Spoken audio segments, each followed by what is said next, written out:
Pois bem, gente, boa noite. Hoje vamos discutir A Carta ao Pai, de Franz Kafka. Esse modelo que nós estamos retomando ele, né? É um modelo mais dinâmico, mais focado assim nas experiências que, né, cada membro traz, né? Como é que foi a sua experiência de leitura, quais foram as suas reflexões, as suas impressões, né?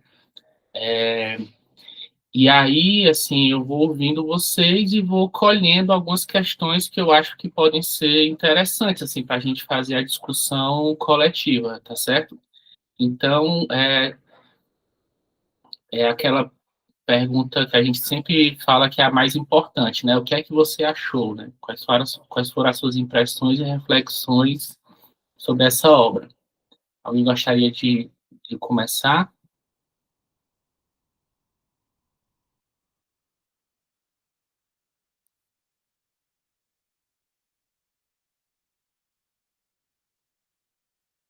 Jeane, pode ir.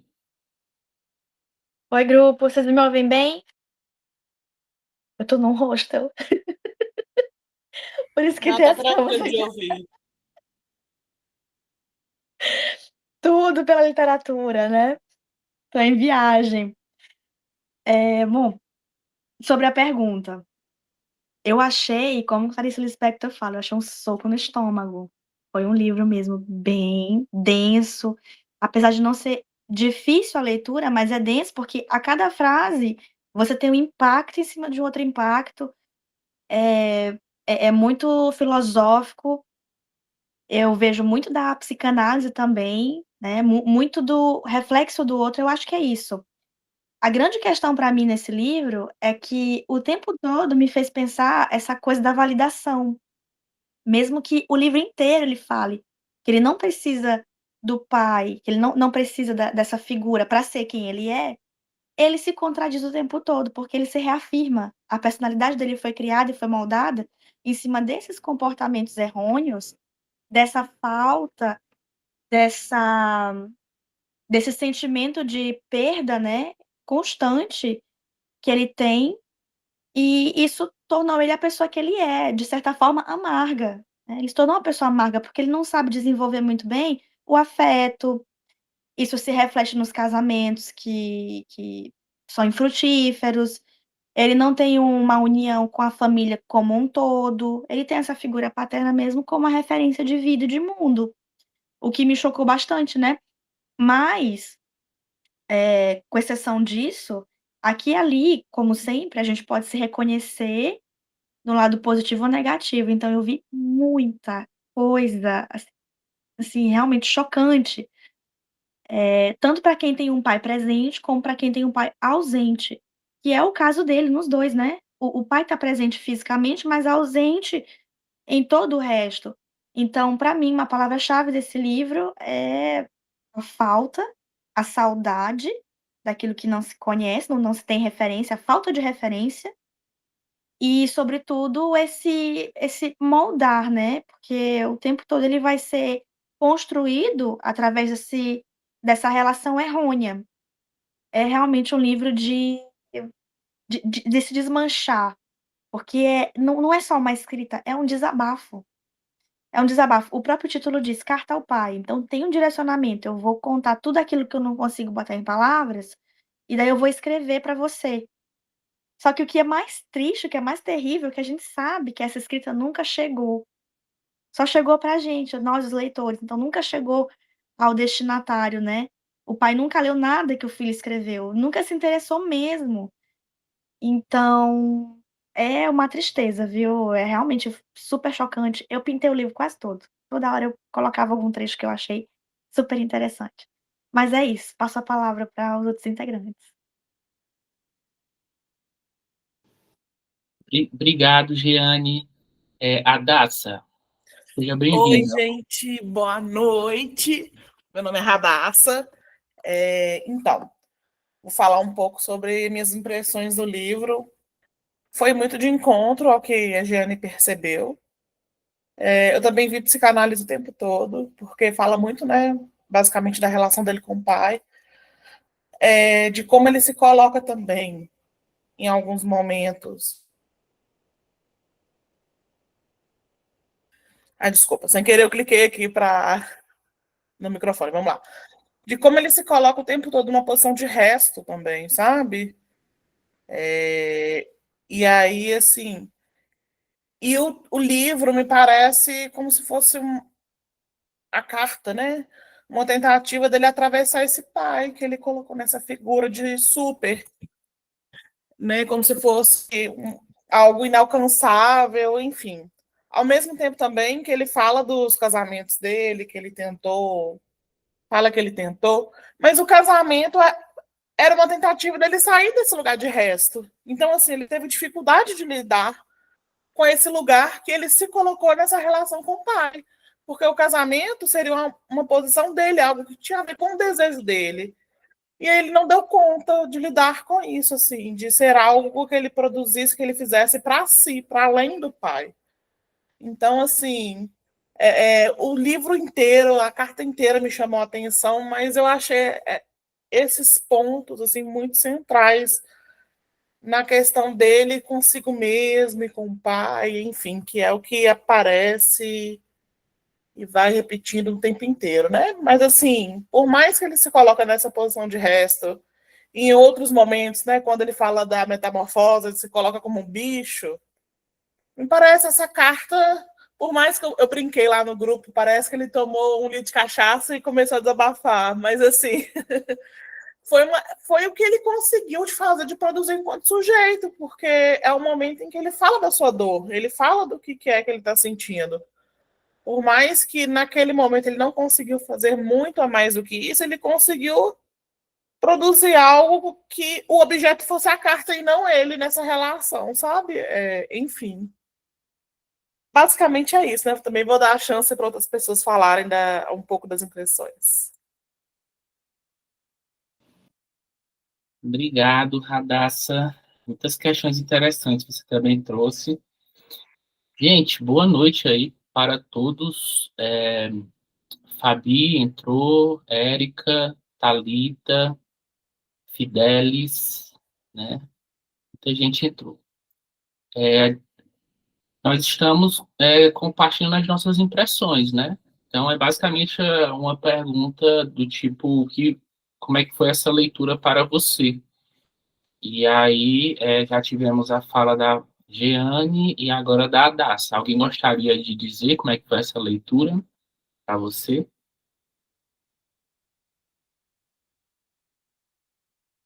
Posso falar a minha impressão?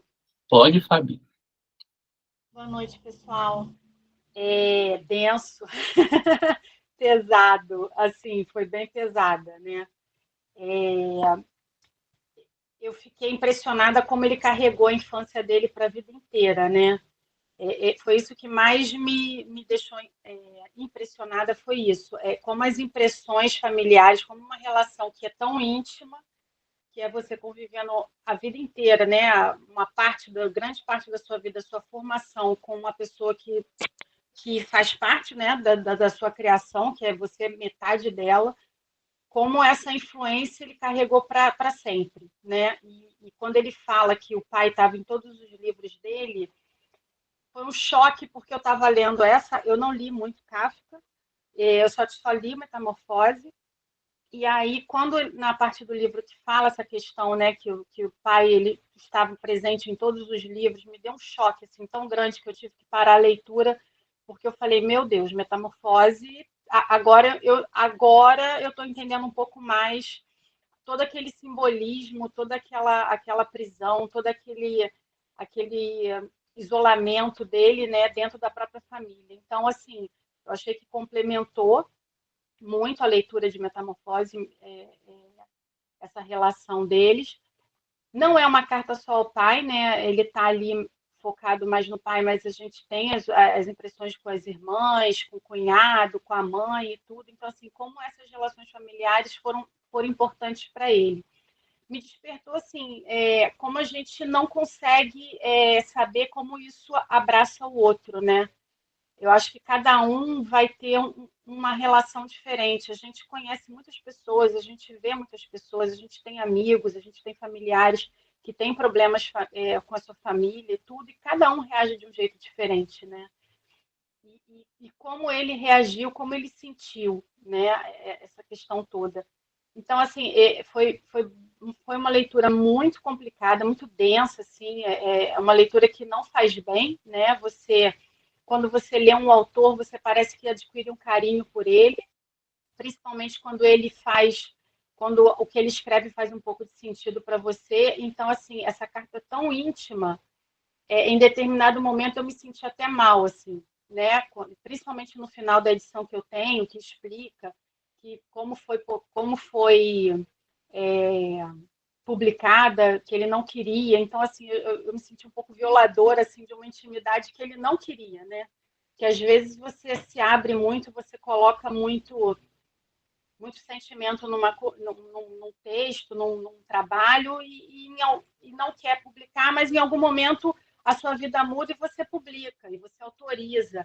Nesse caso, não, né? Ele não teve coragem de entregar para o próprio pai, ele pediu ajuda da mãe. Então, assim, eu achei tanta coisa assim, e no final essa carta foi publicada, né? O autor, né? O destinatário não teve acesso, e nós temos. Então, assim, eu acho que é algo bem complexo.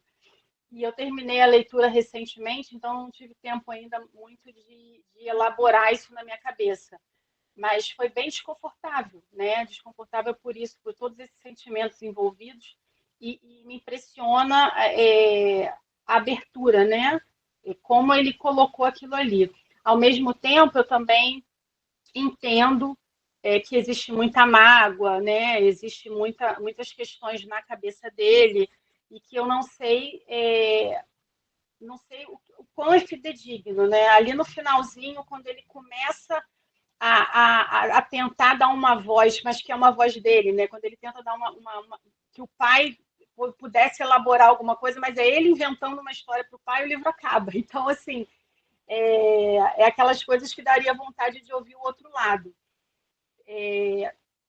Não acredito que ele inventou, obviamente que não, mas quando você está nessa vida, assim, quando você está escrevendo tanto sobre tantas coisas, eu fiquei me perguntando assim, meu Deus, será que marca tanto assim determinadas coisas para outras pessoas, né? E eu tentando abordar determinadas coisas com meu filho, porque eu falei, gente, pelo amor de Deus, calma, vamos lá ver o que marca, o que não marca, porque frases marcavam, né, ele, situações marcavam, sentimentos marcavam. Então, é bem complexo. Eu ainda estou elaborando, sei que vou melhorar muito a minha compreensão com a ajuda de vocês aqui, mas foi muito pesado. Foi um dos livros mais pesados que eu já li. Obrigado, Fabi. Realmente muito, muito desconfortável. Essa questão é uma questão boa, né? O quão fidedigno, e ouvir o outro lado, né? Porque na própria carta, o Kafka, o Franz, na verdade, eu começo a chamar ele de Franz, porque o pai, que é a figura propriamente do Kafka, né? O Franz, ele esboça, assim, o que seria a resposta do pai, né? E a própria carta, ela começa com a pergunta, você me perguntou por que é que eu tenho medo de você, né? Então, assim, quer dizer, a carta parte da voz do pai e, em alguma altura, a carta também esboça, assim, o que seria, digamos, seriam as acusações do pai, né? Aí, gente, tem um texto chamado Carta de Seu Pai. Então, tem a carta ao pai e tem a carta do pai.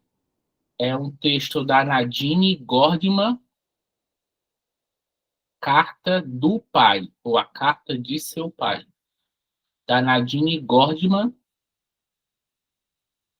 E é um texto que, basicamente, a Nadine, que venceu o Nobel de Literatura no começo da década de 90, é uma escritora sul-africana, ela basicamente escreveu o que seria a resposta do pai, né? O que é que o pai diria, né? Só que no contexto em que ambos já estão mortos, e etc, etc. Vou abrir aqui a fila. Fidelis levantou a mão. Ok. Boa noite, pessoal. Prazer estar aqui de novo com vocês. É o segundo texto que eu leio do Kafka.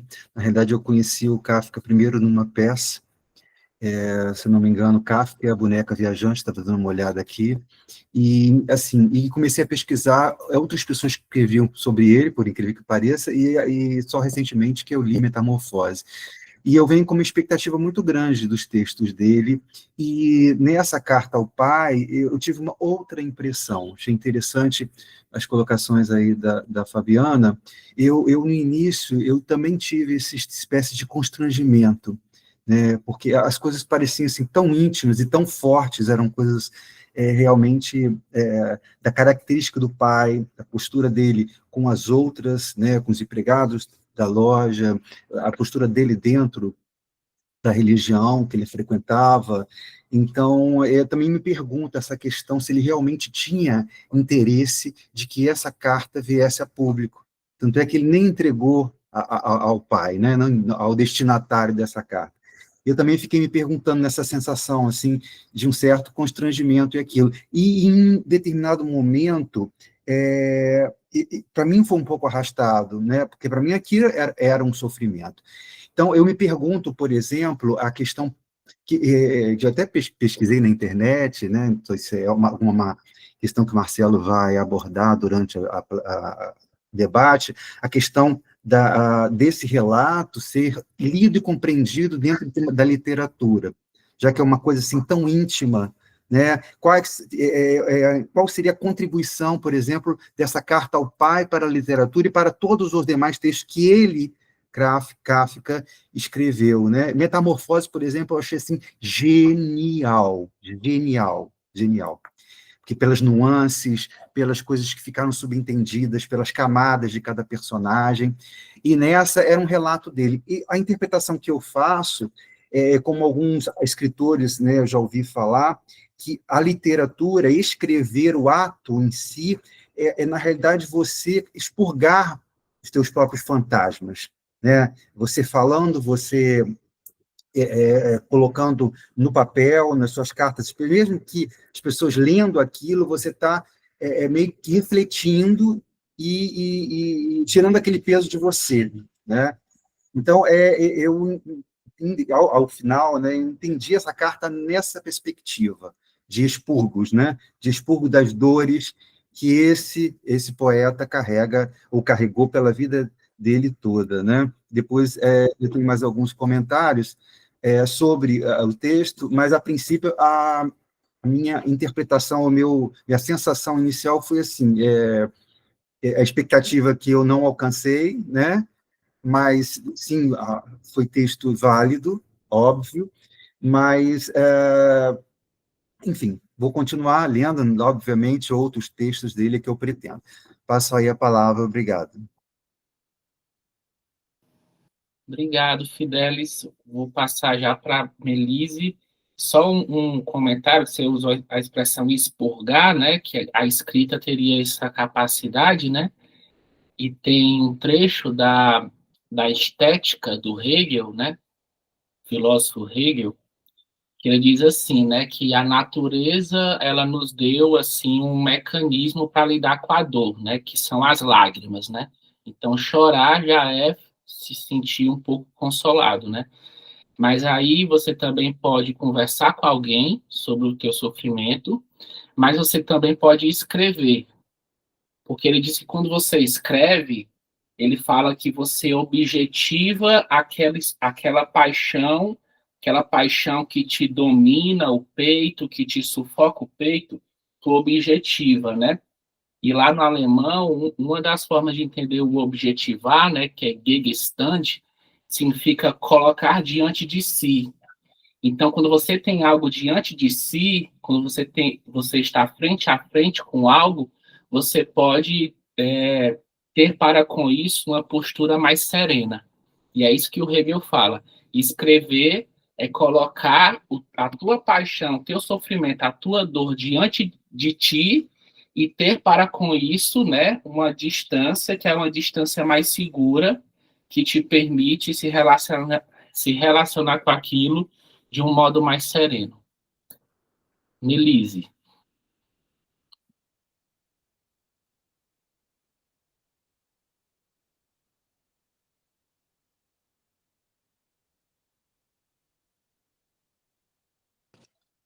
Oi, boa noite.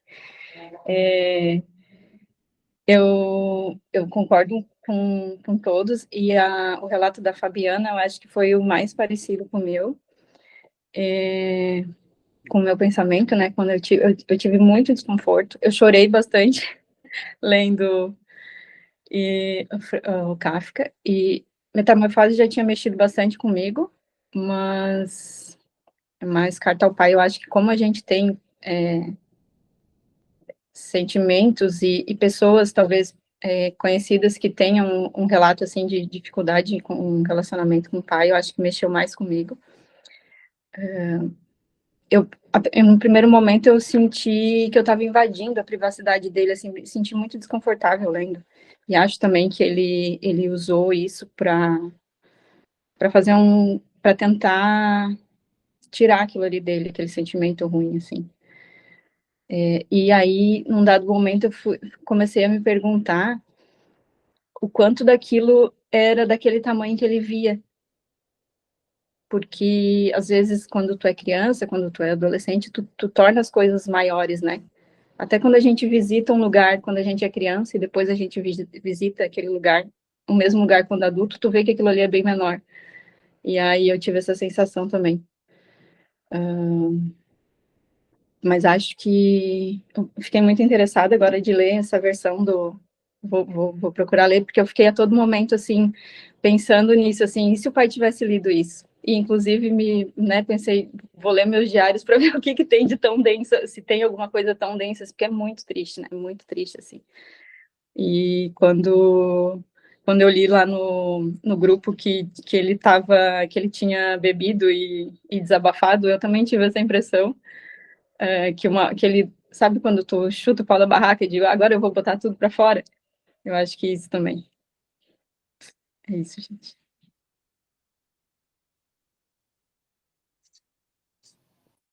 Obrigado, Mel. Lembrei daquela música lá do Legião, né? Você não entende os seus pais, não tem uma música assim, né? Tipo, porque é muito comum, né? A gente reclama de incompreensão por parte dos nossos pais, né? Mas o problema do abismo geracional, né? Ele é de ambos os lados, né? Então, assim, não somente o mais maduro tem dificuldade de compreender o mais jovem, como muitas vezes o mais jovem tem dificuldade de compreender o maduro, né? O mais vivido. E eu acho que essa é uma das questões assim que sempre voltam na literatura, né? A literatura gosta muito de trazer essa discussão, né? Essa discussão do conflito geracional, né? Então, até que ponto, né? Como a Melissa colocou, até que ponto aqueles relatos eles não eram talvez exagerados, né? Foi isso que eu entendi, né? Se eram realmente daquele tamanho todo, né? Eu também, gente, eu vou falar aqui minha impressão. Eu também tive essa mesma impressão, eu tive essa mesma impressão, né, de que isso é a primeira vez que eu li, né? Primeira vez que eu li, eu achei o Franz, como ele próprio diz, né? Ele choraminga demais. Quando ele conta o episódio da varanda, né? Quando ele conta, ele fala que naquele dia ele estava choramingando, né? Só que eu achei o episódio da varanda assim, um episódio muito relevante, sabe? Porque, inclusive, nesse episódio é comentado a questão da desproporção, né? Então, o Franz, ele acha que a atitude do pai foi desproporcional.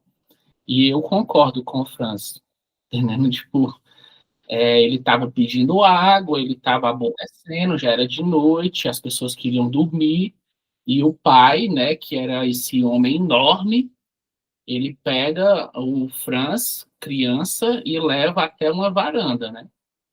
Então, e essa varanda eu me pergunto se é um lugar fechado, se é um lugar aberto, se a criança sofreu frio, se ela sofreu, sei lá, imagina, você está lá de fora, entendeu? Então, esse episódio foi um episódio que mexeu muito comigo também, assim, né?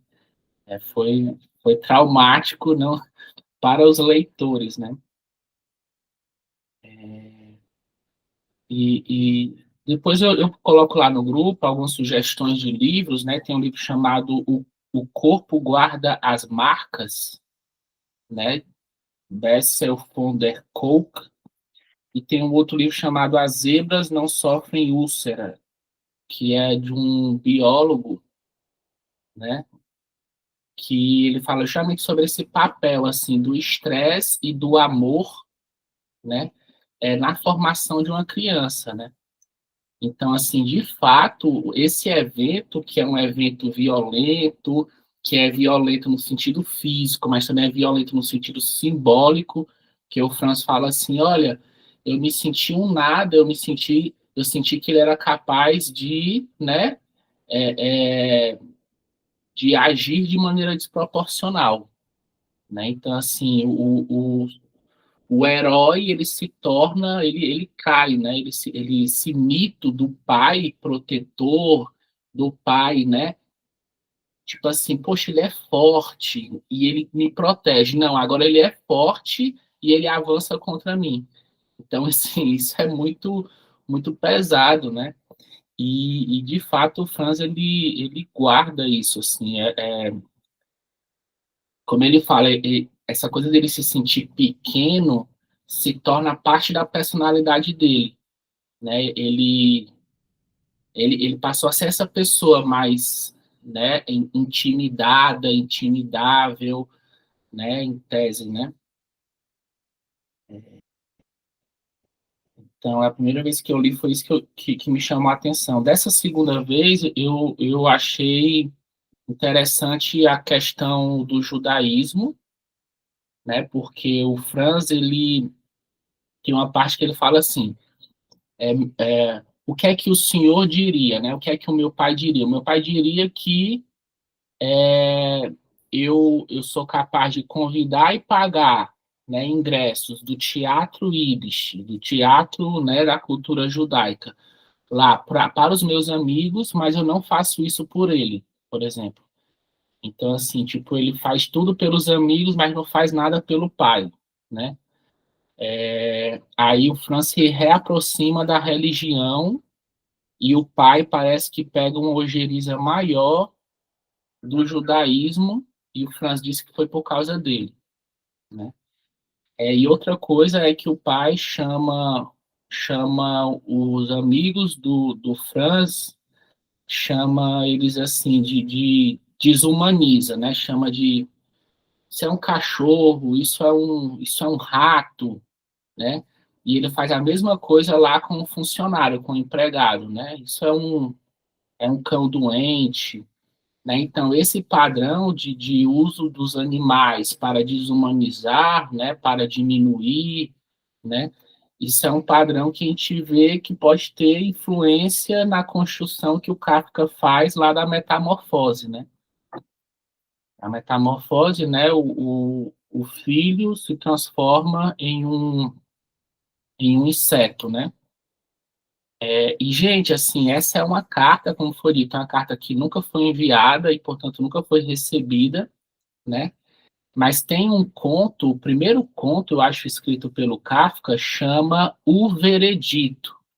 O Veredito. Vou mandar lá para o grupo também. O Veredito.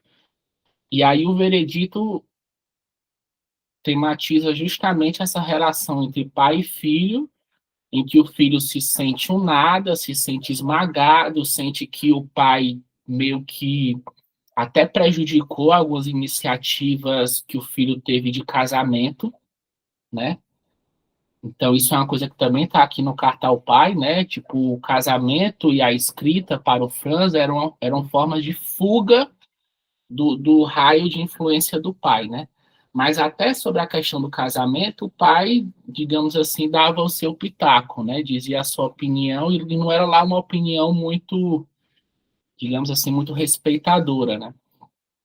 Então fica aí a dica de um outro conto do Kafka, O Veredito, que aí vocês também vão ver essa relação entre pai e filho de maneira bem, bem significativa. Gente, alguém mais gostaria de dizer suas impressões?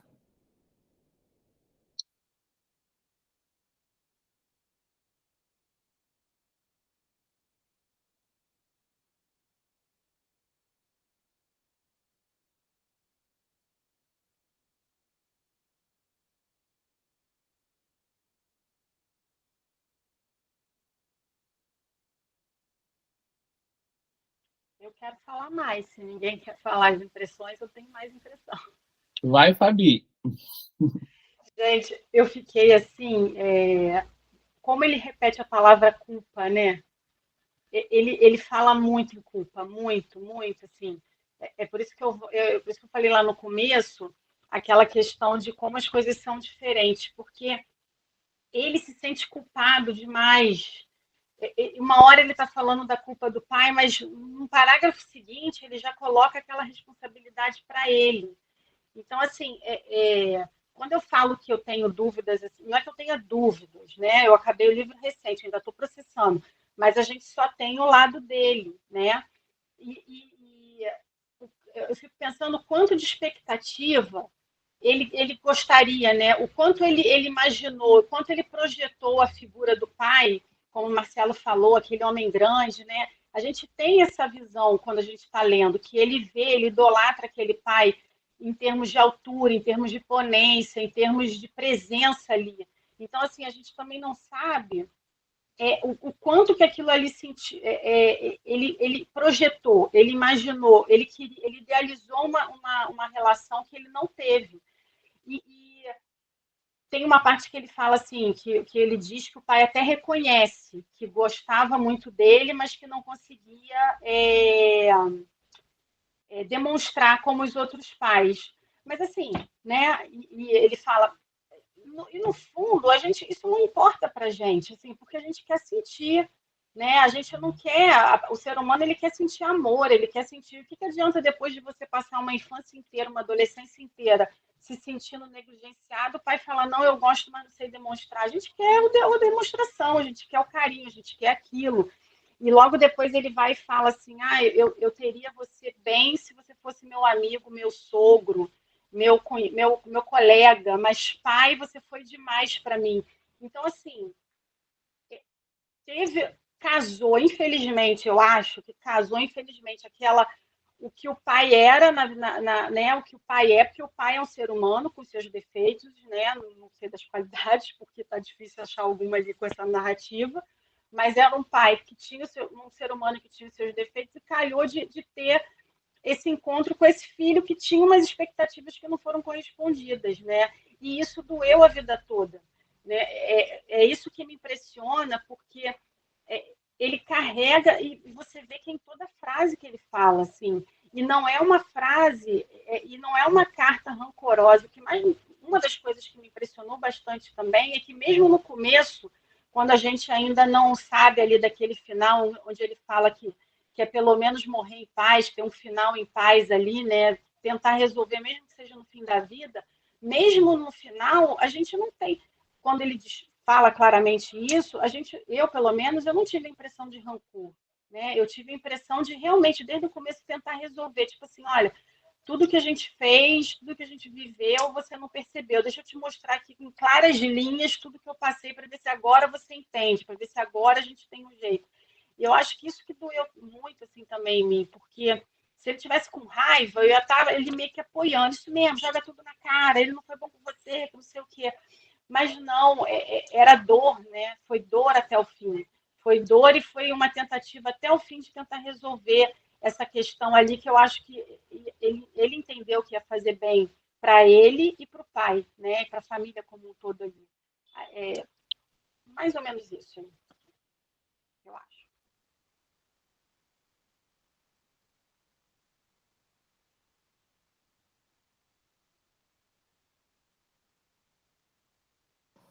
Jeane, pode ir. Eu me toquei um pouco nessa parte final da fala da Fabiana, porque eu não consigo pensar nessa perspectiva. Eu acho realmente que essa escrita, essa carta, é um expurgo. Eu acho que realmente ele está tentando se defender, não é só buscar uma espécie de reconciliação, porque ele sabe que isso é impossível, né. Eu acho que o que mais me chocou foi isso, é essa certeza de que ele nunca vai ser entendido. Tanto que ele enumera tudo isso, né, então é quase como se fosse uma forma de proteção. Ele vai dar o testemunho dele, a perspectiva dele, e a partir disso o pai dele vai refletir se realmente ele foi essa pessoa tão vilã, né, quase que vilã na vida do filho ou não. Mas, enfim, eu acho isso super interessante agora, falando na perspectiva de escrita, como ele transforma essa carta, que deve ser uma carta imensa, né, como foi transformado no livro. Porque veja bem, eu sei, que existe um gênero textual que menino, como é o nome mesmo? É escrita epistolar. Escrita epistolar. É um gênero textual muito conhecido na França, que é justamente essa coisa de trocas de cartas, né. Então são escritas feitas em cartas que você ou enviava ou você escondia, mas era esse gênero quase de diário, né. Então, eu catei muito disso, só que o que foi que eu achei interessante, é que ele não marca isso com datas, né, ele não coloca assim dia 1, dia 2, dia 3. Parece que foi tudo de um vômito só. Realmente tudo saiu num vômito só, é uma escrita assim, eu vejo assim, parece que é uma carta longa, mas eu acho que vocês também devem ter essa impressão, de que ele fragmentou muito, ele com certeza deve ter evitado tanta coisa nessa escrita, porque parece que mesmo que tenha sido do coração, do íntimo mesmo, lá da essência, parece que mesmo assim ele ainda polda aqui e ali o discurso dele, as palavras dele, o que ele escolhe. Por que que eu acho isso? Porque ele tenta demais ser didático, na carta inteira. Então quando ele fala uma coisa e enumera outras. Eu dou um exemplo a vocês. Eu não sei a página, porque como eu li no PDF não fica bem marcado as páginas, né. Mas tem um trecho que ele fala assim: "Eu podia desfrutar do que você me dava, mas só com vergonha, cansaço, fraqueza, consciência de culpa". Então ele sempre enumera pá, pá, pá, pá, pá, ele destrincha as coisas. Então ele tenta ser muito didático. Isso até é um reflexo dele como escritor, que se observa quanto escritor para não ser tão técnico ou tão metafórico, então ele tenta o ser o mais claro possível, o mais evidente possível, né. E daí ele fala assim: "Consequentemente, por tudo isso, eu só conseguia ser grato como um mendigo, nunca através da ação. Então fugi de tudo o que, mesmo à distância, lembrasse você". O que eu acho mais interessante é justamente essa configuração da carta. Então, fica muito evidente que existem partes, né. Parte da pergunta, parte da infância, parte das figuras de reflexo de poder do pai. Ele fala da loja, depois ele fala da relação familiar, cada um dos filhos, depois ele fala da relação dele quanto escritor, como que o pai recebeu, ou o contrário, nunca recebeu, nunca aceitou. Depois fala dos casamentos dele, fracassados. Então, realmente dá para traçar uma espécie de linha do tempo que não é certa no tempo, mas é certa nas ações. Uma das coisas que eu gostei muito foi justamente esse realçar a loja. Então, o que que é a figura da loja? A loja é todo o universo do pai. Se para o Fran é a escrita, é se colocar para o outro, para o mundo, o pai dele é o contrário, é se enclausurar do mundo e o mundo que vem até ele, né. Então ele falava que a loja era o lugar onde ele mais via o pai xingar e se enfurecer, então era a figura da tirania, o pai como um tirano. E ele coloca na escrita que ele via o pai muito na figura de ser alguém injusto. Ele não era justo com as pessoas, ele era uma pessoa ruim, porque ele tratava os empregados como inimigos pagos, ele usa essa expressão. Ele marca bem essa expressão. Então isso é um reflexo da família. Depois ele traz esse exemplo macro e depois ele traz para o micro, né. Tanto que ele começa pela loja, depois ele vai para a família. O que mais? Ele coloca assim: "Havia pessoas estranhas, que afinal trabalhavam para nós e em troca tinham de viver no medo permanente de você". É justamente a relação que ele tem, né, como filho. Ele precisava do pai para existir, ele precisava desse dinheiro para sobreviver, e ele se via quase como se fosse um empregado, só que ele tinha um vínculo familiar. Eu acho isso, assim, de um brilho, porque realmente ele é didático, né? Essa escrita, ele usa muitas aspas, então é como se fosse a fala do pai nessas aspas, ele vai colocando frases soltas ou qualquer coisa que faça referência ao pensamento do pai, e ele coloca muito parênteses. Então, os parênteses é ele, quanto escritor. Então, ele fala, ele se reforça e é como se fosse quase um pensamento dele. Ele escreveu e depois ele pensa em cima disso, nos parênteses. Acho extraordinário. E é tudo corrido. Também não sei se é a estrutura do documento que eu estou lendo, mas para mim é tudo corrido. Não tem uns espaços, não tem brecha entre uma coisa e outra. Depois me digam vocês, que estão com a versão física, como que fica a configuração. E tem essa coisa do travessão, né? Então, ele escreve uma coisa, ele bota, por exemplo, os empregados, aí travessão, ao meu ver, terrivelmente revoltados. Com você e com a nossa família. O que mais que eu marquei? Que eu marquei tanta coisa, gente. Não sei nem se eu consigo defender o que eu marquei. Daí depois ele fala assim: se eu queria fugir de você, tinha também de fugir da família, até da minha mãe. Sempre era possível encontrar nela proteção, mas só em relação a você. Então, aqui depois ele é contraditório, porque se ele fala que a única pessoa que realmente o defendia e entendia quanto pessoa no núcleo familiar, a mãe, depois ele reforça que a mãe não fazia isso, ela fazia só em momentos certos, né? Porque o tempo todo ela era de encontro ao pai, porque ela era uma pessoa serviente, né? Essa coisa da abnegação. É justamente por isso que o Fran e os outros filhos, as outras filhas, uma delas a que saiu de casa e já criou um núcleo familiar, era tão detestáveis ao pai, porque era tudo que fugia ao controle dele. Ele era uma pessoa que controlava tudo, né? Controlava a vida, os negócios e até a personalidade dos filhos. Então tem um dado momento, depois eu vou ver se eu acho, mas ele fala que realmente absolutamente tudo que o pai fez moldou a pessoa que ele é. Então é o sentimento de, como a Fabiana bem falou, nisso eu concordo, de culpa o tempo todo. Será que eu seria uma pessoa menos pior se eu não tivesse nascido nesse núcleo familiar? Eu não teria tanta revolta, porque ele é uma pessoa revoltada. Essa escrita é uma escrita de que ele merecia muito mais do que ganhou da vida. E ele marca muito bem isso. Então parece que as próprias escolhas que ele fez, a própria pessoa que ele se construiu, nunca teve o olhar dele, é sempre o olhar do outro, de ser analisado, de ser validado. Acho que essa também é uma outra palavra-chave, essa coisa da validação, que é o que ele tanto buscava. Enfim, passa a palavra. Obrigado, Jeane. Joselane, seja bem-vinda, boa noite. Boa noite, Marcelo. Tudo bem com vocês? Saudades, viu? Meus parabéns. Obrigado. Aqui, Fabiana. Gente, eu recolhi algumas das questões que vocês trouxeram, e aí eu vou abrir, fazer como se fosse um bloco, tá certo? Então, eu vou falar 3 questões e depois 3 questões, e vou abrir para que vocês comentem. Então, as 3 primeiras questões são as seguintes, né? A carta nunca chegou, né?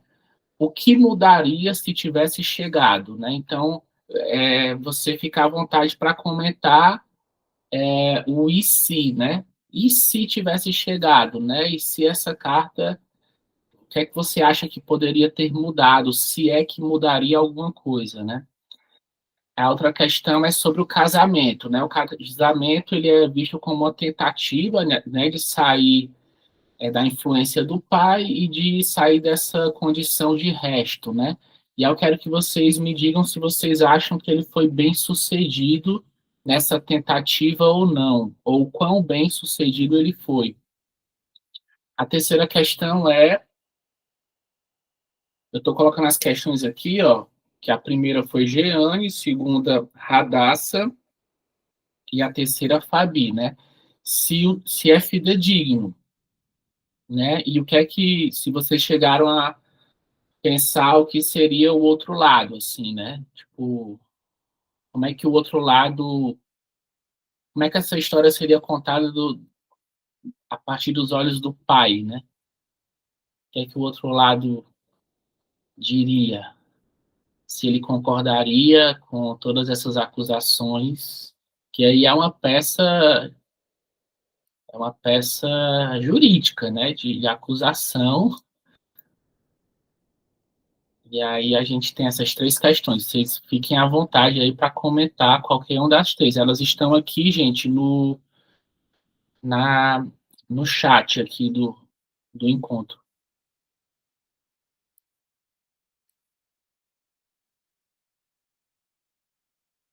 E aí, algo mudaria se a carta tivesse chegado? Vocês acham que ele foi bem sucedido na tentativa de se casar? E vocês acham que essas acusações elas foram justas ou tem algo aí que não foi tão fiel? Você consegue ver o outro lado? A Daça? Oi. Não, pode falar, eu não queria te interromper, não. Não, não me interrompeu, não. Tava esperando. Ah, tá. Bom, vou falando então, né, sobre as minhas impressões sobre essas três questões primeiras. Sobre a carta nunca ter chegado. Se mudaria se tivesse chegado? Não sei. Eu me questiono sobre isso. Porque, assim, ao mesmo tempo que a carta nunca chegou, por mais que objetivamente ele não queria que a carta chegasse ao pai, ele construiu a carta de maneira a dar algumas explicações diante das queixas dele, né? Então, assim.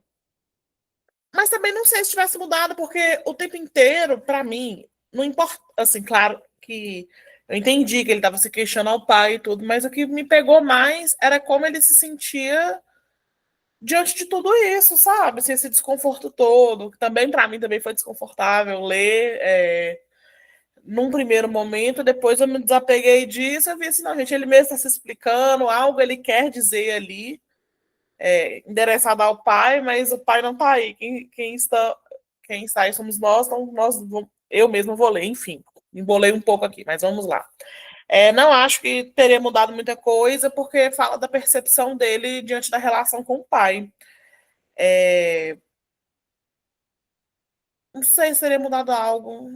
Eu tenho dificuldade de tentar pensar nisso, porque o pai aparece numa figura tão distante que eu tenho uma certa dificuldade de conseguir pensar nesse ponto, assim, desse pai se aproximando do filho, sabe? E eu vejo também que ele fez uma tentativa de se aproximar desse pai. Não vou me delongar muito nessa parte, não, mas só para finalizar essa parte. Quando ele começa a frequentar o judaísmo, né? Porque antes ele viu o pai como uma pessoa que era aplicada, que era empenhada na religião. Então ele tinha um conceito do pai, talvez algo muito inalcançável, por mais que o pai era ruim em várias partes, mas como algo inalcançável, como saber inalcançável de uma certa parte. E aí, quando ele vai frequentar a religião, ele vê que o pai não é isso tudo também. Então, parece que nessa hora cai essa ideia que ele tinha do pai, e daí ele começa a se decepcionar. Então, assim, não sei também até que ponto que ia alterar muito a visão do pai, sabe? Diante de uma constatação que ele teve, que o pai não era esse saber tão distante assim dele que ele coloca no livro, na carta. Sobre a questão do casamento, né? Por mais que eu pontuei uma tentativa dele construir algo próprio, me parece que ele consegue construir algo próprio não com o casamento, mas com a própria elaboração da carta. A própria elaboração da carta é uma construção dele, é algo dele que está ali e que não tem mais ninguém ali, assim. É o que ele pensa do pai, o que ele pensa da vida, é o que ele pensa dele. Então, de uma certa forma, eu acho que foi até precioso essa carta não ter sido entregue, porque é algo dele ali mesmo, sabe? Dele enquanto sujeito, dele enquanto um filho que sente, enfim, um adulto que existe ali no mundo daquela maneira que ele dá conta de existir. Se é fidedigno, também não tem como responder, eu não vejo como responder, mas assim, parece também que não é nesse lugar de julgamento. Eu acho que essa posição de julgar, né, como se fosse se é digno, se está certo, se está errado, me parece que Kafka se ocupou disso o tempo inteiro, sabe, em relação dele com o pai. Me parece que na medida em que ele estava construindo algo para si, algo dele, nesse ponto eu vejo como fidedigno a escrita do que ele produziu. Agora, se a percepção dele era totalmente verídica, de acordo com o acontecido, não tem como dizer. Eu não consigo responder, gente. Eu acho que dessa leitura a gente sai com mais perguntas do que respostas, né? E o que se projeta sobre o que seria do outro lado, também não sei dizer sobre assim, o que seria numa posição de pai, o pai sendo analisado, né? Assim, não sei também se, imaginando que esse pai recebesse essa carta, será também se ele se colocasse na medida em que a gente tem a percepção do pai dele, na percepção do Kafka, que é uma pessoa que se decepciona com o pai. A gente não tem outros recortes do pai dele, né? Somente a de Kafka. Não sei também o que esse pai poderia colocar e transmitir para ele, além do que ele transmitiu, do que ele deu conta de transmitir. Acho que quando a gente fica com a visão muito infantil, de uma certa forma, a gente tende a colocar o pai muito nessa posição de bom ou de mal, de ruim. Mas, assim, em vários momentos apareceu ali o pai como um ser humano, uma pessoa falha, quanto ele também, sabe? E com as suas limitações, como ele também, o Kafka também tinha. Enfim, não sei se eu fui muito clara, gente, com coisas, se precisar posso me explicar novamente, mas eu quis pontuar principalmente que eu saio com mais perguntas do que respostas nessa relação dele com o pai. E eu acho que isso, se indo para fora, isso vai na vida também, né? A gente sai com mais perguntas do que respostas em vários momentos, na relação da gente com o pai e de como a gente atravessa isso. Acho que é isso que eu quis dizer.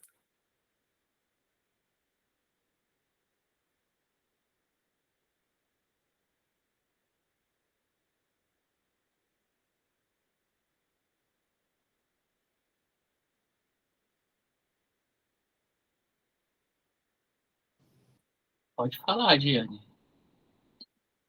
Eu achei os trechos que eu queria mencionar, né?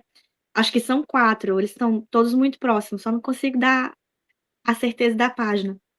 Mas deixa eu ver logo, deixa eu me lembrar o que eu queria. Qual que era a pergunta que eu queria responder? Ah, deixa eu ver. A pergunta 4, né? Qual motivo escrever a carta? E também toca um pouquinho a pergunta 6. Com licença, Diane. Na verdade, assim, primeiro eu queria que a gente focasse nas 3 e depois que a gente passasse para as outras 3 como se fossem blocos, né? Uhum. Então, primeiro a gente vai conversar um pouco sobre essas 3 e depois vamos para as 3 seguintes. Tá, então eu vou ser super rápida. Acho que o que eu gostaria mais de falar são das 3 seguintes. Mas também não tenho tanto a dizer nessa primeira parte. Deixa eu ver. A carta nunca chegou, o que mudaria se tivesse chegado? Eu acho que não mudaria grande coisa. Por quê? Porque já se passou. Já foi aquilo que tá no passado, sabe? Você não consegue mudar as pessoas, você não consegue mudar a trajetória. O que mais me choca também é justamente como ele não conseguiu se fortalecer. Eu vejo muito disso, ele foi se enfraquecendo aos poucos, sabe?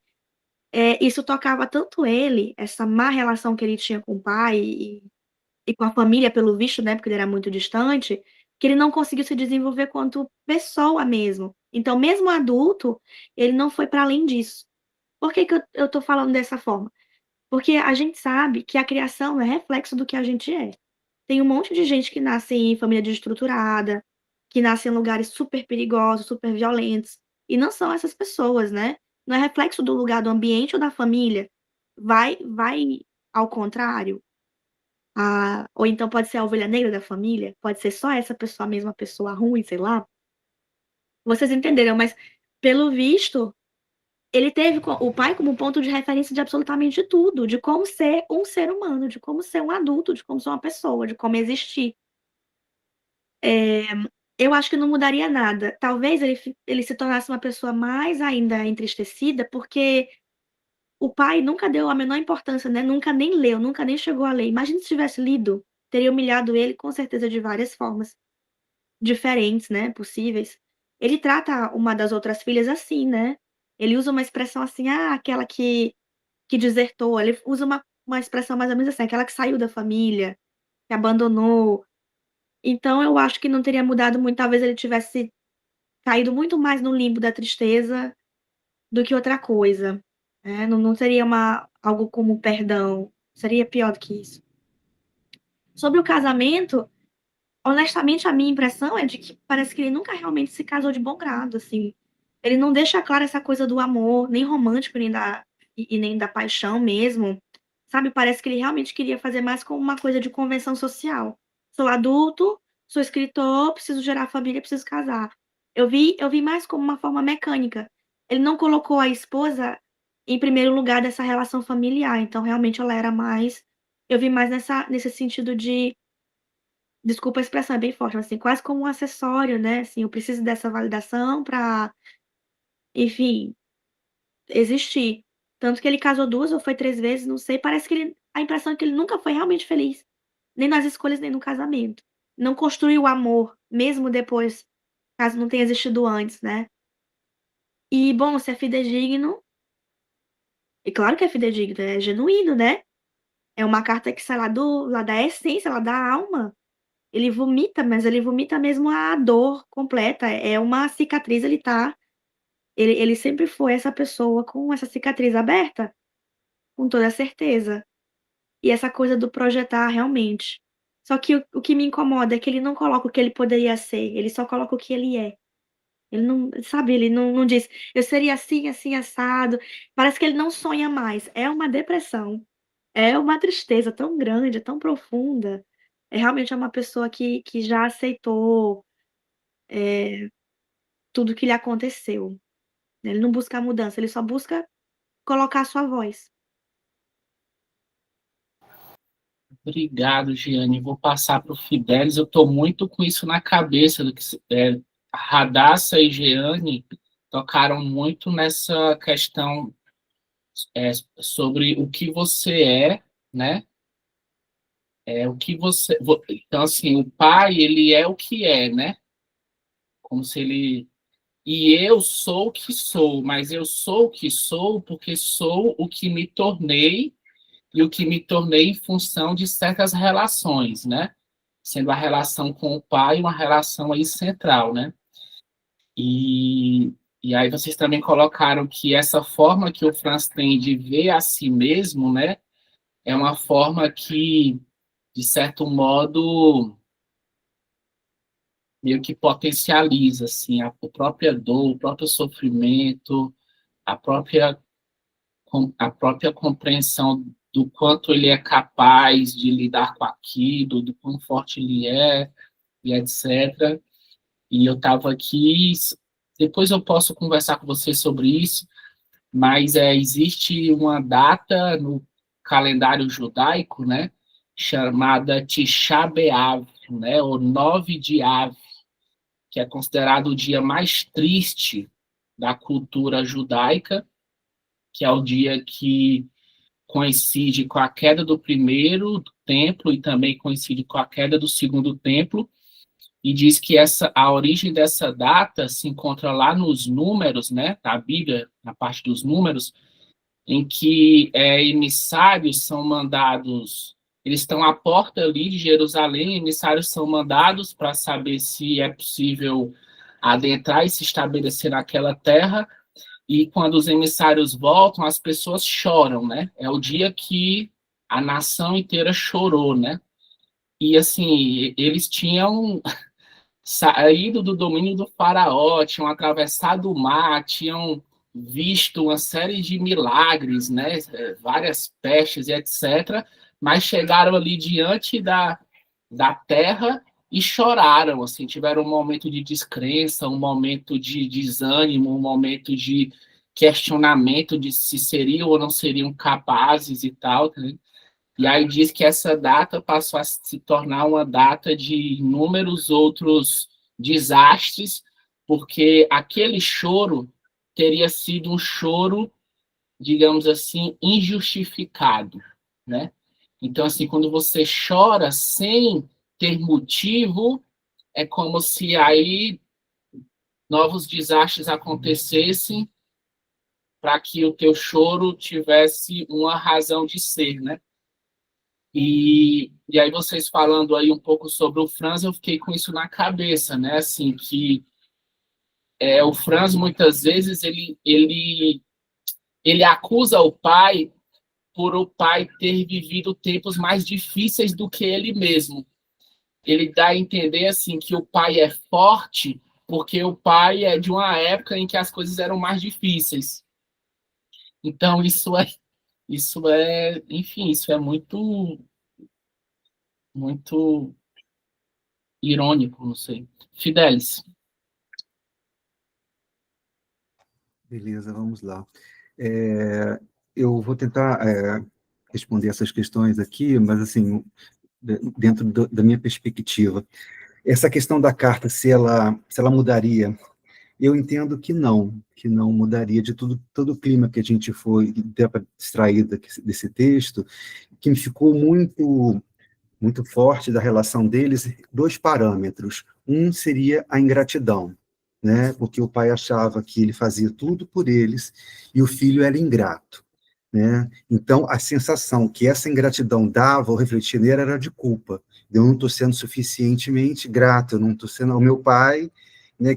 Enfim, que na linguagem dele faz tudo para o nosso bem, enfim. Então, eu acho que o réu, ao receber essa carta, eu acho que não, meu entendimento não ia alterar a relação. Talvez seja vista como uma ingratidão, né? Depois de tudo que aconteceu, depois de tudo que foi feito, essa carta é mais um exemplo de uma ingratidão sua com relação a toda a nossa história, né?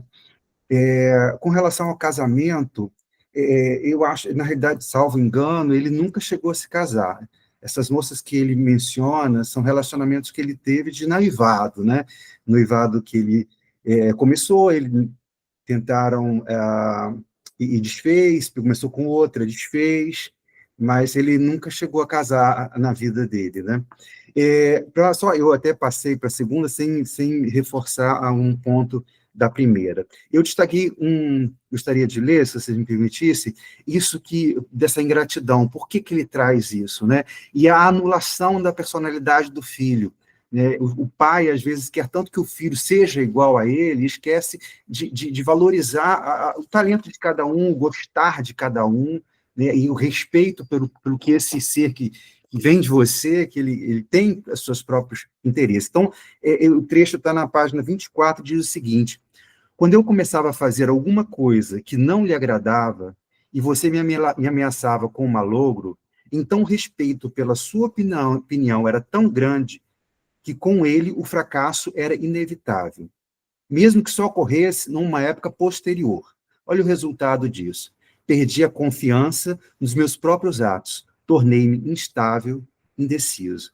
Então, é todo um reflexo de uma relação, de uma hierarquia, né?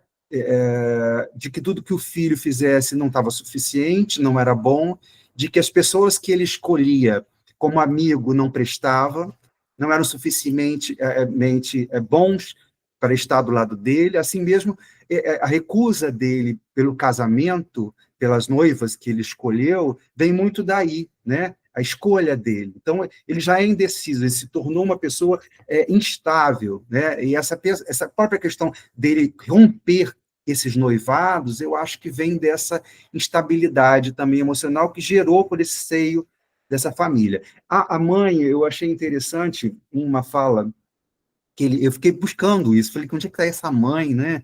Que essa mãe, como é que ela reage nisso tudo? Mas a mãe era apaixonada pelo marido, né? Ela tentava defender de alguma forma os filhos, mas ela estava sempre não se confrontando com ele, pelo menos dos trechos em que ela passa no texto, isso que ficou para mim. Agora, a 3, a questão da projeção, né? Qual seria o outro lado? Eu acho essa pergunta muito interessante, né? E eu acredito que tenha muito dessa visão íntima da gente, às vezes, projetar uma coisa de uma forma maior do que a realidade possa realmente ser, o que talvez um diálogo franco poderia colocar as coisas de forma diferente, né? Não é bem por aí, etc. e tal. Então, eu acho que essa carta é um sentimento, é um lado da história, né? Então, a gente nunca vai saber o outro lado dessa história, né? Então, aí é isso aí. Passa a palavra.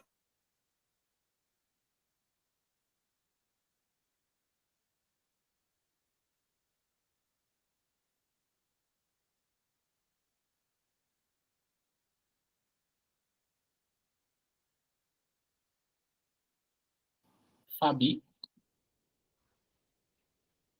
Eu concordo com o que foi falado aí, obviamente, tenho essas mesmas impressões. Eu acredito, assim, quando eu falo, eu não acho, a gente não conhece nem o Kafka, né? Eu particularmente, não conheço o Kafka. Eu li 2 livros e li um texto de apoio aqui falando muito da vida dele. Então, assim, que dirá conhecer o pai.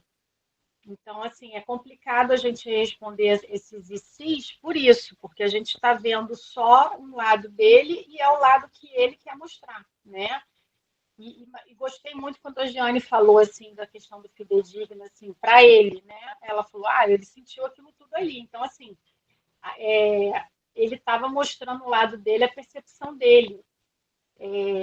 É muito complicado a gente falar que está certo, está errado, ele projetou demais. Eu acho que ele projetou, eu acho que ele idealizou um pai que não tinha, que não tinha. Mas é complicado porque é aquilo, a pessoa quer aquilo, né? Ele perseguiu isso.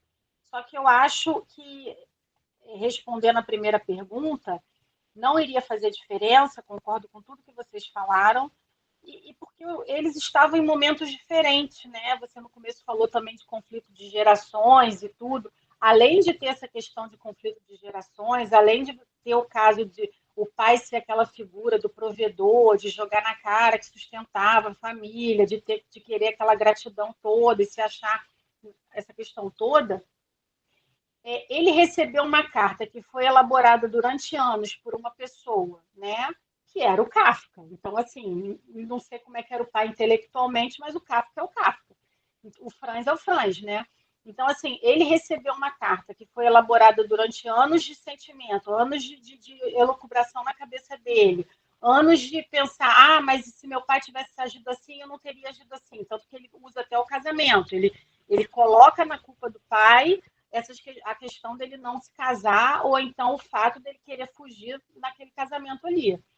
Então, assim, ele ia receber de brinde aquelas 100 páginas ali, assim, do nada, porque para o pai ia ser do nada. Então, assim, concordo com o Fidelis, ele ia ver mais como uma ingratidão. Ele não ia elaborar, ele não ia parar para pensar, ele não ia raciocinar, nossa, como eu fiz meu filho sofrer. Não, era uma outra pessoa, era uma pessoa mais velha, era uma pessoa que não estudou como Kafka, acredito, né? Não teve tempo para pensar naquilo, estava ali trabalhando, provendo, que não sei o quê, sendo mal, agindo com aquelas atitudes, curtido naquela questão de tratar a família daquele jeito. Então, assim, não ia receber bem aquela carta, não ia, e não acho que iria refletir. Então, não há, eu acredito assim. É difícil de responder, porque tem a maturidade também, né? Quando a gente vai amadurecendo, mas pelo que o Kafka coloca, pelo que o Franz coloca ali, não era muito esse o caso. Então é muito difícil, mas também acho que muito difícil deliberar, mas também acho que não. A outra pergunta é sobre o casamento, né? Da questão do casamento. Eu acho que era uma fuga, assim.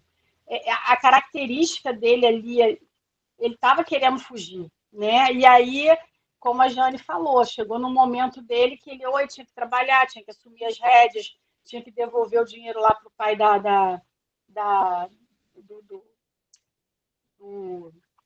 como ele era sócio lá do outro, ele tomar as rédeas da vida dele e tudo, e chega uma hora na vida que as pessoas começam, e aí, vai casar? E os namoradinhos? Então ele viu como uma válvula de escape.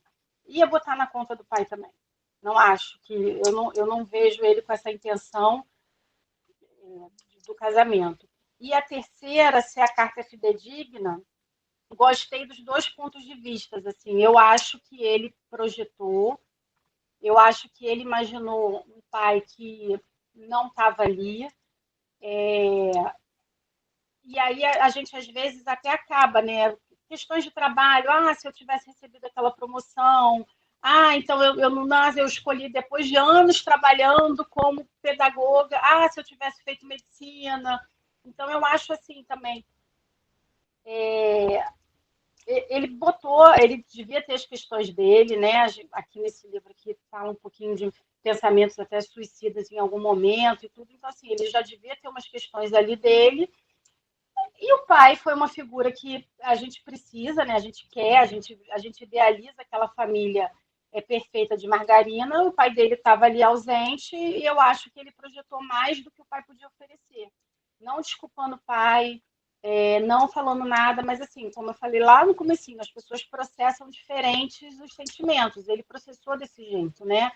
Tem gente que a gente vê que o pai não é presente, o pai se divorciou e tudo, e a pessoa não quer nem saber, a pessoa está ali vivendo com a mãe, só que foi quem me criou, estamos parceira ali e não quer saber. E outras não, outras elas vão em busca daquele pai, às vezes até culpam a mãe e tudo, às vezes são rebeldes por esse sentimento, sentem falta, então assim, as pessoas processam diferente. E ele processou desse jeito, eu acho. Tem um trecho aqui que até complementa, eu acho, um pouquinho do que o Fidelis leu para a gente, quando ele fala que existiam 3 mundos, não sei se vocês lembram, que ele fala, tem o meu mundo todo errado, meu mundo que eu não consigo corresponder às expectativas do meu pai, tem o mundo do meu pai, cheio de regras, em que ele sai dando ordem para todo mundo e que eu estou distante, acho que ele ainda até usa essa palavra, eu estou longe desse mundo, não pertenço a esse mundo, alguma coisa assim.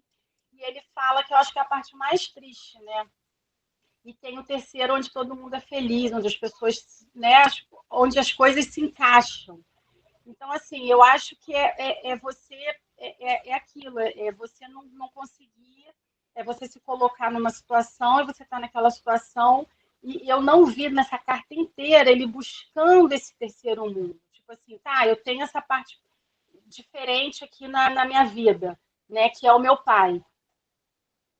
Mas eu tenho que viver, eu tenho que seguir em frente, a vida continua, vamos para esse terceiro mundo onde as coisas se encaixam. Não, ele tentou consertar esse segundo mundo ali e o primeiro. Então, assim, girava tudo em torno dos dois ali.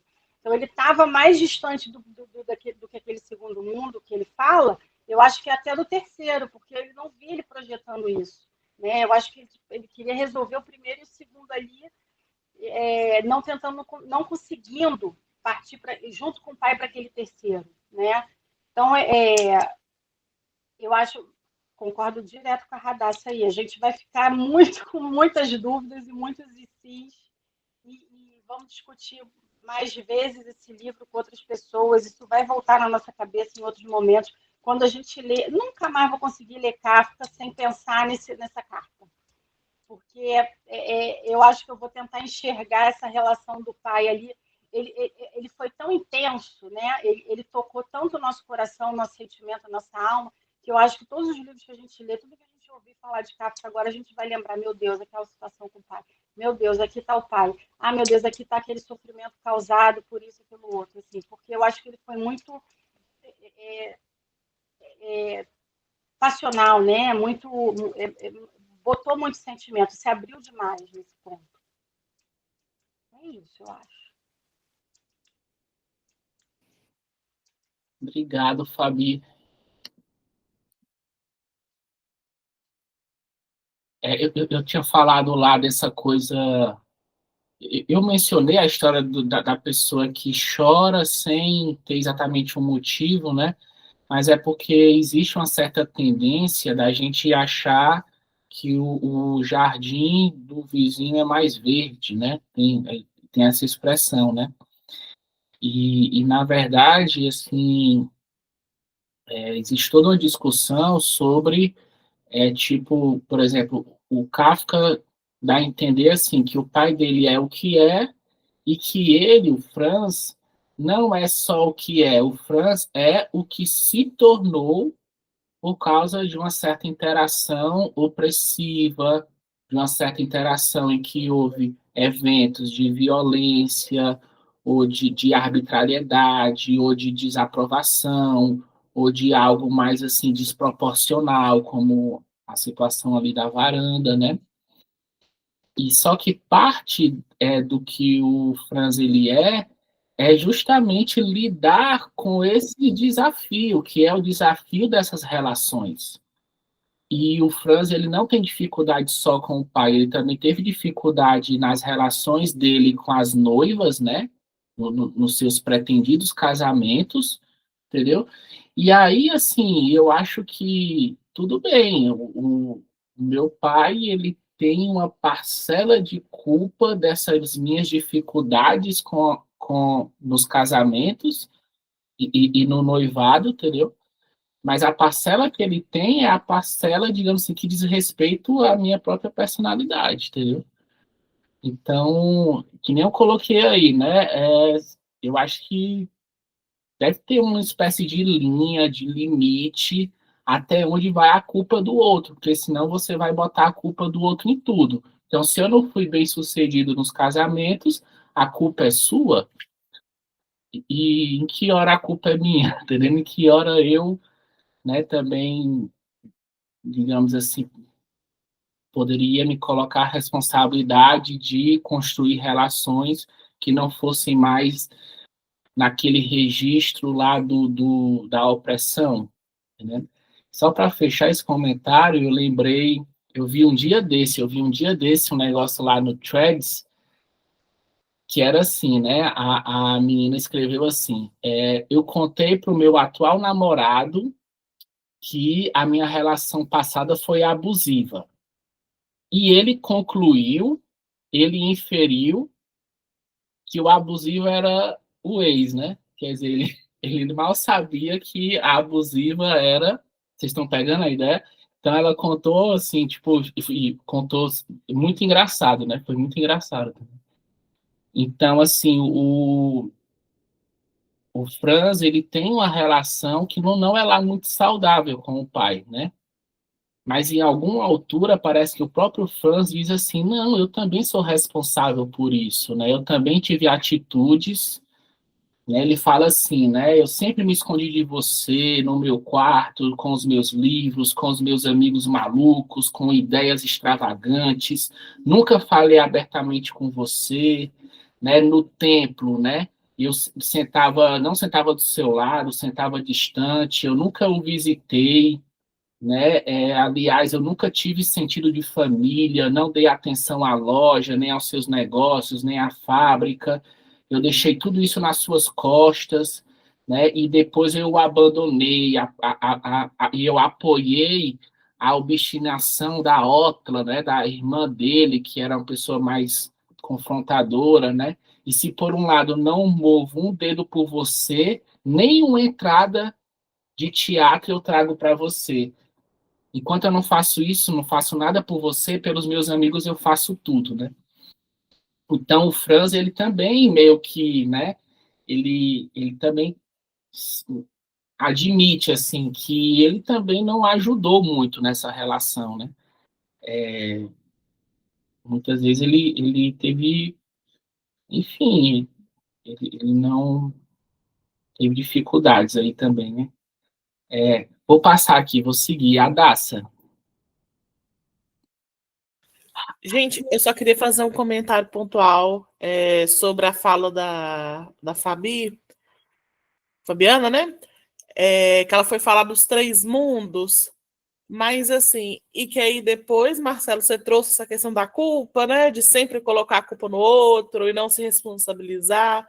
Eu entendo que no momento o Kafka chegou a fazer isso, mas para mim, o ponto central, eu não acho nem que foi sobre essa culpa em cima do outro, foi mais algo dele se colocar mesmo, sabe?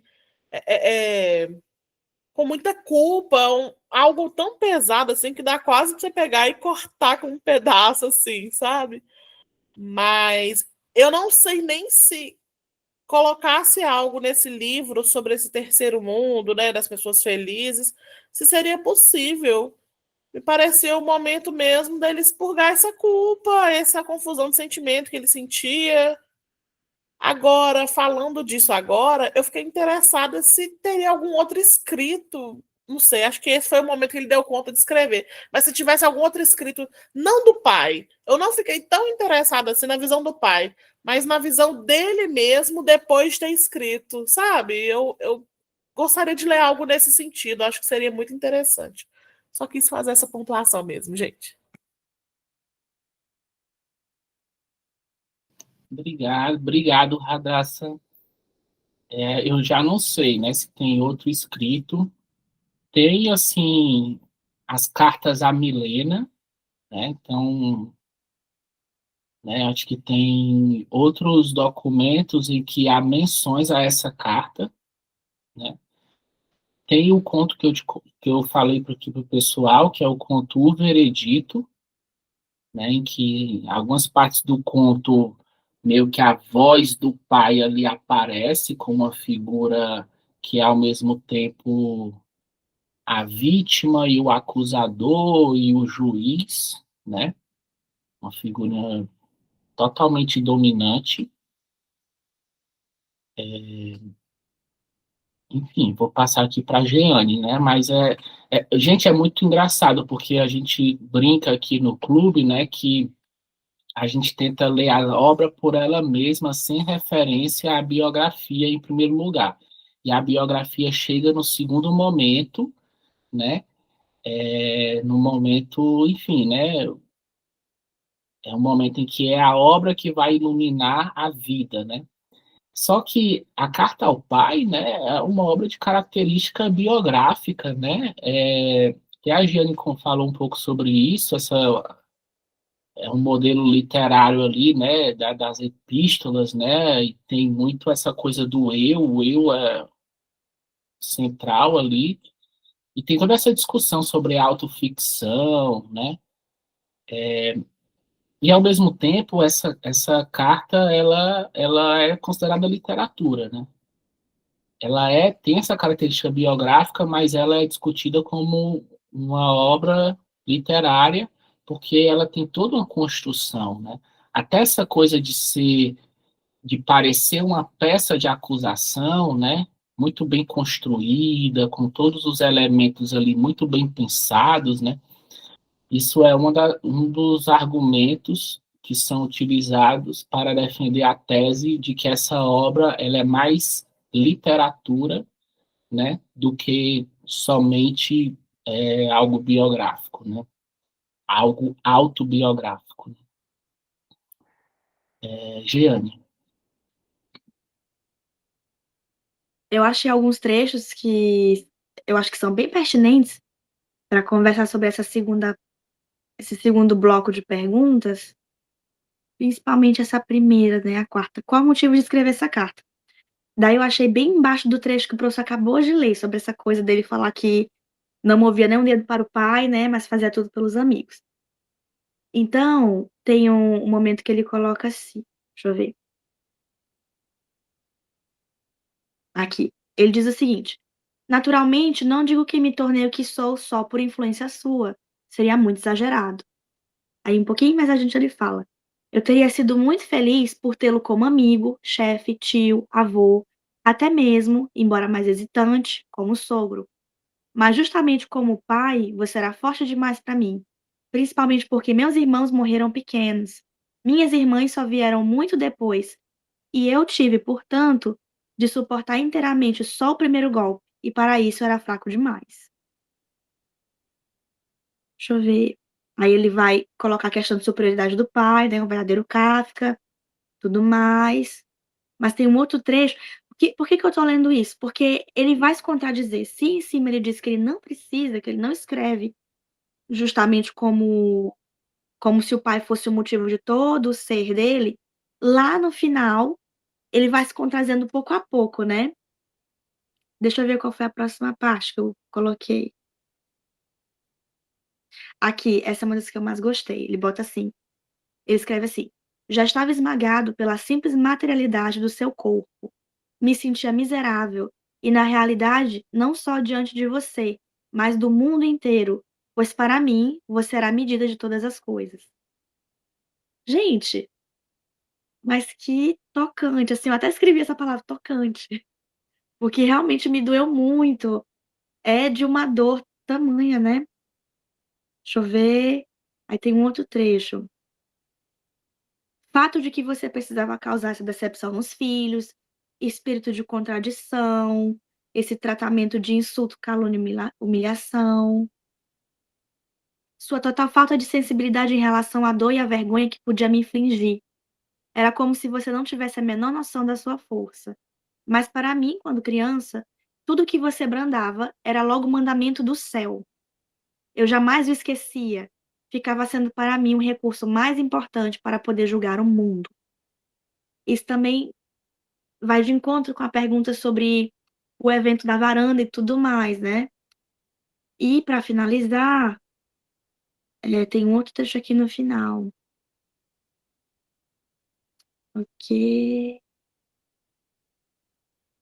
Previno-me outra vez de afirmar que me tornei assim só por sua causa.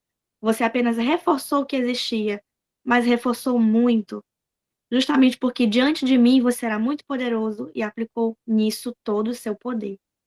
Então, pouco a pouco, ele vai se entregando, né? É que nem a colega Fabi falou, parece que ele tomou uma cachaça forte aí ele vai saltando, saltando, saltando, né? Porque são essas mágoas. Então ele se recusa, porque ele é adulto, ele acha que é responsável por quem ele é, mas no final não é, porque, pelo visto, ele não se dá conta disso, né? E essa questão do episódio da varanda, eu vejo muito como essa coisa da criança que é moldada. Então, se antes ele fala que ele vem desse entremeio de irmãos mortos e irmãos que vieram mais tardiamente e conseguiram ficar vivos, né, e crescer e tudo mais. Então ele ficou no meio dessa dor, ele ficou atravessado por isso, né. Talvez aquele que não foi desejado, aquele que foi esquecido. E essa coisa da varanda, me toca muito também, porque quando você é criança, qualquer tipo de grande violência te causa traumas imensos, né, você carrega para a vida toda. É um bullying na escola que você sofre, é uma coisa que você não tinha, e depois que você vira adulto, você consegue ter, você consegue comprar, consegue conquistar. É como os teus pais te tratavam, e daí depois você vê que eles estavam aprendendo a ser pais, né, então tudo isso vira autocrítica no final. Você se autoavalia nesse teu crescimento.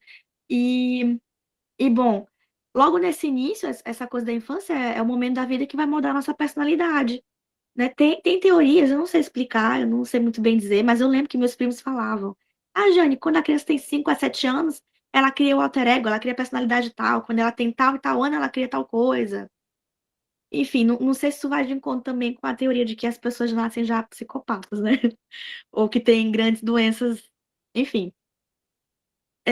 Mas eu vejo que essa coisa do enclausuramento, assim, de que ou você respeita as minhas regras ou você não fica em casa, literalmente, né, você sai do meu núcleo, você sai do meu ninho, ele levou isso pra vida toda, né. Deixa eu ver, e o motivo de escrever a carta já respondi adiante, então, assim, de todas, as questões, uma das que eu mais gostei foi a que o Fidelis criou, né, qual o motivo de escrever? Então o tempo todo ele reafirma. Ele afirma e reafirma, né. Não foi porque eu sou assim, mas é porque eu sou assim, justamente porque eu sou essa pessoa que eu tô tentando dar uma resposta pra você, né, para o mundo, na verdade, não é só para o pai, porque essa carta vai muito mais além. É ele tentar se explicar para o mundo por que que ele não deu tão certo, apesar de que ele não queria mostrar isso ao mundo, mas foi de certa forma. E talvez essa resposta, como o professor colocou, que venha num outro conto, numa outra coisa, talvez essa resposta reverbere numa intertextualidade, porque ele escreve o outro, ele escreve a ficção, ele escreve o que quer que seja, mas ele não deixa de falar da referência do que ele tem, do que ele é, né. É muito interessante a gente perceber que precisa isolar o escritor da escrita. Eles não são a mesma coisa, jamais.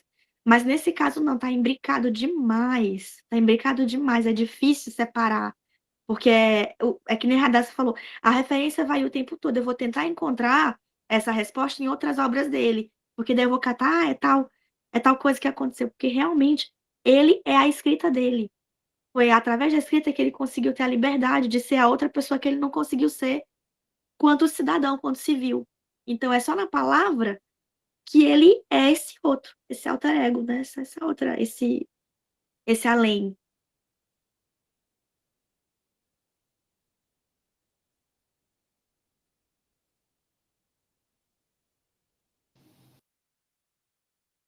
Gente, adorei o encontro de hoje.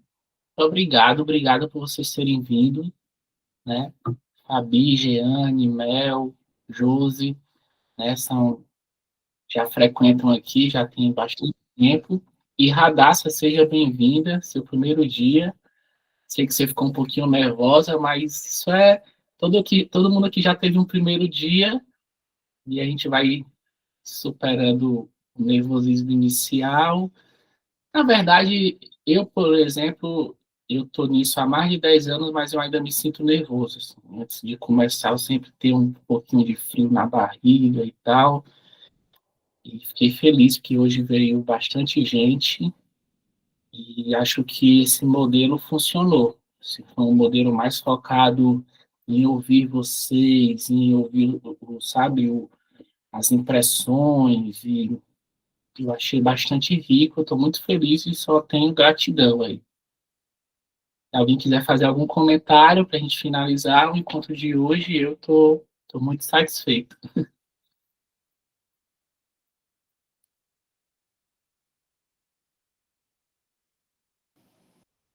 Vamos lá. Josi falou, amei. Radassa disse, obrigado, gente. Foi ótimo o encontro e as reflexões propostas. Fabi disse, também amei, pessoal. Muita matéria para refletir. Muita matéria para refletir, gente. E quem sabe daqui a algum tempo a gente faz um outro encontro sobre essa obra. Inclusive, é uma possibilidade da gente trazer aqui o Veredito do Kafka. Você chegará a se interessar pelo Veredito do Kafka, que é uma outra obra que trabalha essa relação pai e filho, sim. Coloquem assim, ó, eu tenho ideia.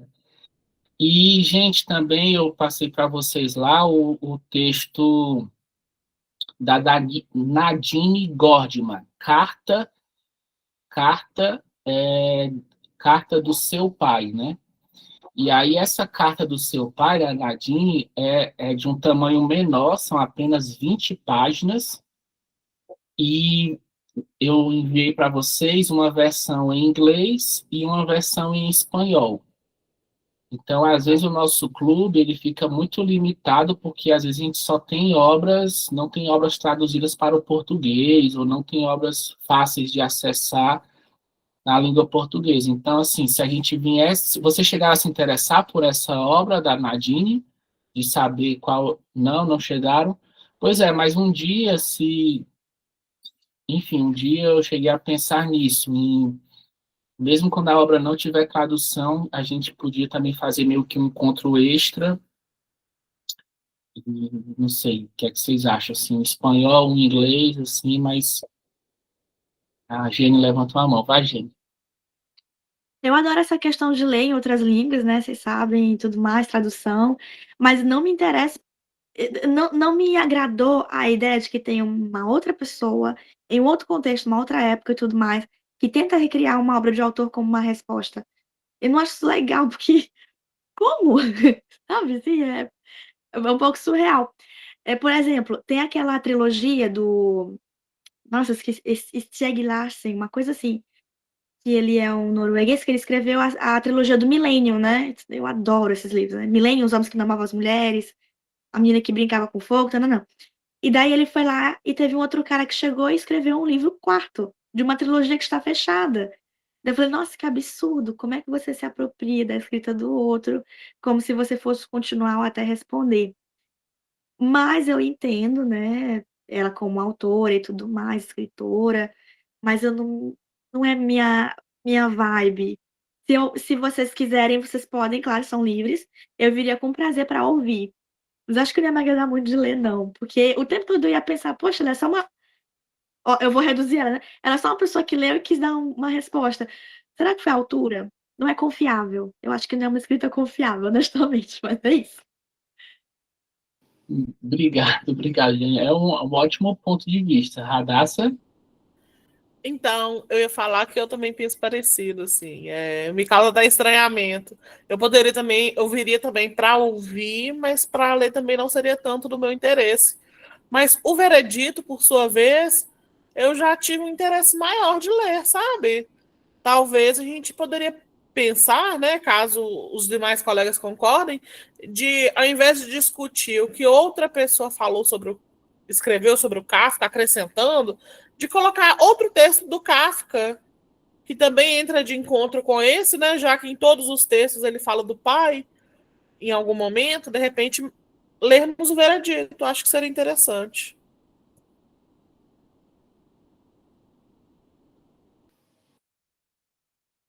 Só uma última perguntinha, assim, se a gente fosse ler o veredito, vocês acham que a gente deixa para o final da agenda atual, ou seria interessante, sei lá, na próximo encontro a gente continuaria só mais um encontro com o Kafka e depois daria seguimento à agenda normal?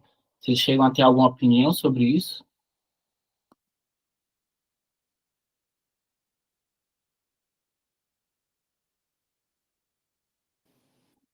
Giane? Podem falar, gente, fique à vontade. Eu acho que a gente tem que ir no embalo.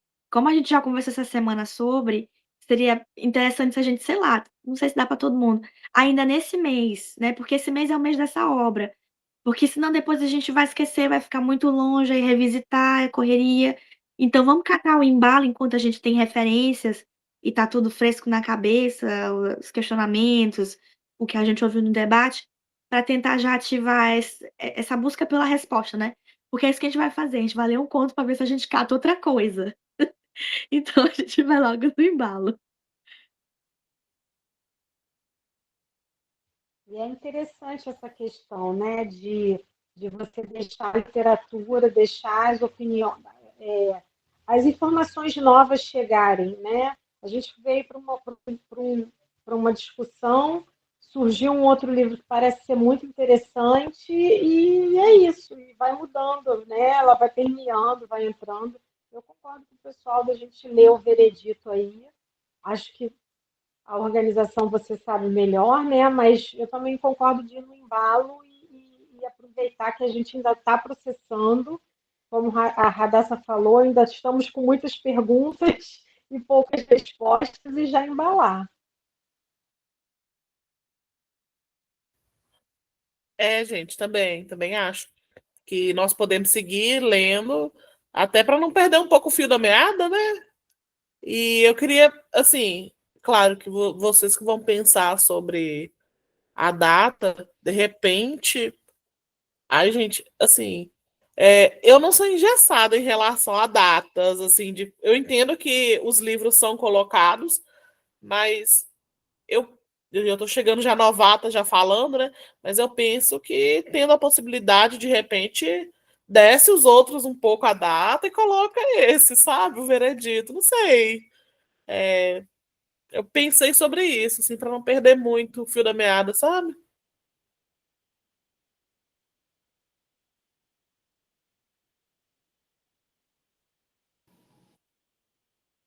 Gente, obrigado.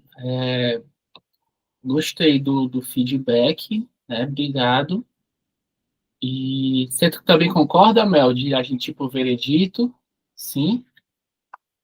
Concordo, adorei a ideia, se der para ser antes também, eu acho que porque a gente está com as ideias frescas, né? Adorei o relato de vocês, e eu acho que eu consegui, depois de escutar a Jane falando, enxergar o Kafka com muito mais empatia.